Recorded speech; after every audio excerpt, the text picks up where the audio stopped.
Well, let me show you my corn. This is Dent corn. This is fall corn. Started these in mid to late July, if I remember right. And boy, it has gotten tall. That's, I would say 10 to 12 feet tall. Looks beautiful. The stalks, and I've told you this before, I am going to cut these stalks down, and some of them will get fed to my cows. They love them. They'll eat even the stalk. I mean, they'll crunch on that right there, especially in the wintertime when the grass is gone, especially after the army worms took all the grass away from them. And so anyway, I'm gonna cut these down. But let's just take a look at the corn. This one's dried out. The corn, the ones I pulled did not do well.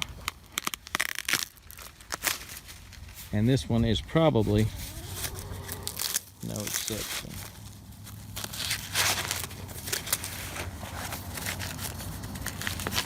Actually, that one ain't bad. I'll have a few to run through my little machine, and sounds good. I didn't realize it.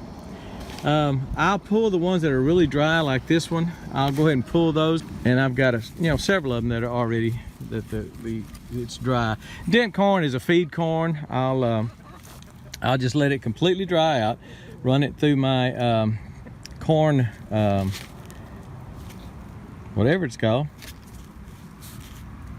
Anyway, run it through my little corn doodad, and after it's completely dry, you gotta have the corn really dry to go through there, and then feed the corn to the depends on how much I have. They feed it to the cows, feed it to the chickens this winter. So this was a small patch, not big at all. 6 rows, 1, 2, 3, 4, 5 rows, 30 feet long. So not a big batch of Dent corn, but I like that. That's not bad. I didn't pull it down very far, all the way. See if I can do that. All this one-handed, that's hard. Anyway, a whole lot better than I pulled a few more, and none of them looked that good. So I'm impressed with that one anyway. We're gone.